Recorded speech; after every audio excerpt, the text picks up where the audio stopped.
दोस्तों आज हम आपको ऐसे देश के बारे में दिखाने जा रहे हैं जहां रात ना के बराबर ही होती है।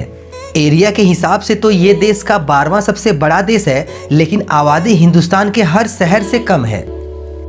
यहाँ केवल 10% जमीनी हिस्सों में ही लोग रहते हैं, बाकी हिस्सा सफेद चादरों से ढका रहता है। इस देश को कभी सुपर पावर अमेरिका ने खरीदने की भी कोशिश की थी।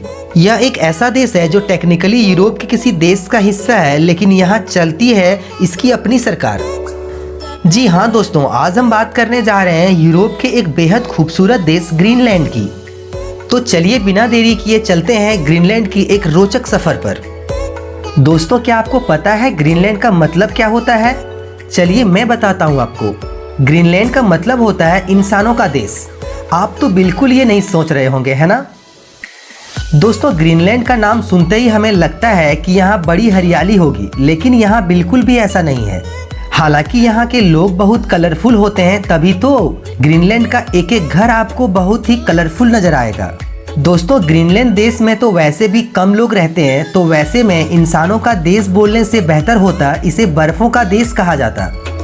दोस्तों जब बात इंसानों की हुई है तो आपको बता दूं, ग्रीनलैंड में आपको दूर दूर तक इंसान बहुत कम ही नजर आएंगे।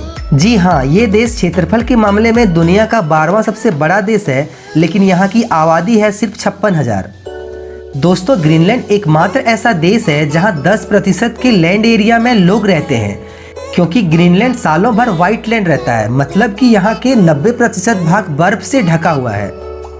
दोस्तों ग्रीनलैंड दुनिया का एकमात्र ऐसा देश है जहां गर्मियों के महीनों में सूर्य कभी ढलता ही नहीं है। अगर आप रात के 12 बजे भी देखेंगे तो आपको वैसे ही धूप चमचमाती हुई दिखेगी। 21 जून जो कि दुनिया का सबसे लंबा दिन माना जाता है, इस दिन यहाँ नेशनल हॉलिडे होता है। दोस्तों ग्रीनलैंड दुनिया का एकमात्र ऐसा देश है जहाँ कोई रेलवे नेटवर्क नहीं है। जी हाँ दोस्तों, ट्रेन नाम की कोई चीज ही नहीं है इस देश में। भाई बात तो सही है, जब 90% हिस्सा बर्फ से ढका हो तो ऐसे में रेलवे ट्रैक लगाना तो इम्पॉसिबल ही है ना। यहाँ के लोग बोट से या आइस स्केटिंग की मदद से एक जगह से दूसरे जगह जाते हैं। इस देश में सिर्फ 30,000 कारें हैं, इसी वजह से यह देश दुनिया का सबसे कम पेट्रोल खपत करने वाला देश है। दोस्तों ग्रीनलैंड के लोग बहुत ही रोमांटिक मिजाज के होते हैं। कहा जाता है कि जब यहाँ धूप निकलती है तो सभी लोग अपने घरों के गार्डन में ही रोमांस करना शुरू कर देते हैं। यहाँ का एक फेस्टिवल भी रोमांटिक डे के नाम से जाना जाता है, जो कि 8 जून को मनाया जाता है। दोस्तों क्या आप जानते हैं कि ग्रीनलैंड दुनिया का एकमात्र ऐसा देश है जहाँ पूरी आबादी नॉन वेजिटेरियन है? जी हाँ दोस्तों, यहाँ कोई खेत तो है नहीं जहाँ वे अनाज पैदा करेंगे, तो सब लोग मीट और फिश पर ही पूरी तरह से निर्भर हैं। दोस्तों आपको ये बात जान के बहुत ही हैरानी होगी कि इस देश में कुल 225 तरह की मछलियाँ पाई जाती है। दोस्तों यहाँ के लोगों का मुख्य पेशा मछलियों को बेचकर पैसा कमाना है। इस देश से मछलियाँ बाहर के देशों तक एक्सपोर्ट किया जाता है। दोस्तों जब बात पैसों की हो रही है तो मैं आपको बता दूं कि इस देश में चलने वाली करेंसी क्रोन है। यहाँ का 1 क्रोन भारत के लगभग 11 रुपए के बराबर है। दोस्तों पोलर बियर ग्रीनलैंड देश का नेशनल एनिमल है। यहाँ की जनता इस जानवर को कभी अपना शिकार नहीं बनाती है। पोलर बियर दुनिया में सबसे ज्यादा इसी देश में पाया जाता है। दोस्तों क्या आप यकीन कर सकते हैं, ग्रीनलैंड में औसतन तापमान -6 डिग्री रहता है, और जब यहाँ गर्मियों का मौसम होता है तब भी यहाँ मैक्सिमम टेम्परेचर 4 डिग्री ही तक जाती है। आप अंदाजा लगा सकते हैं कि यहाँ पर कितनी ठंड पड़ती होगी।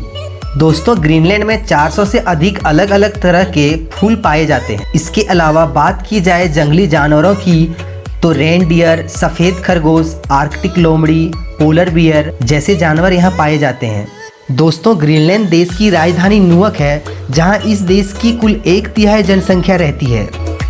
दोस्तों ग्रीनलैंड दुनिया के कई खूबसूरत जगहों में से एक है। वैसे तो आप यहाँ किसी भी मौसम में आ जा सकते हैं, पर अगस्त के महीनों में आपको यहाँ जन्नत नजर आएगी। दोस्तों जब भी आप ग्रीनलैंड घूमने जाओ तो आप वहाँ की ग्रीनलैंड नेशनल पार्क, इलोलिस्टा सेंटर, बर्फ की घाटी, Santa Claus house, नूप art museum आदि जगहों को घूम सकते हैं। दोस्तों ग्रीनलैंड दुनिया का सबसे बड़ा द्वीप है, जहां आपको एक द्वीप को घूमने में करीब 4 दिन लग सकते हैं। अब आप सोच रहे होंगे कि क्या ग्रीनलैंड देश महंगा है? तो इसका जवाब है जी हाँ, महंगा तो होगा ही, क्योंकि यहाँ कोई रेलवे या रोडवे नहीं है।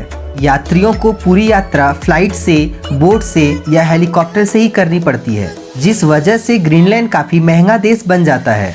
तो दोस्तों, कैसा लगा आपको ग्रीनलैंड?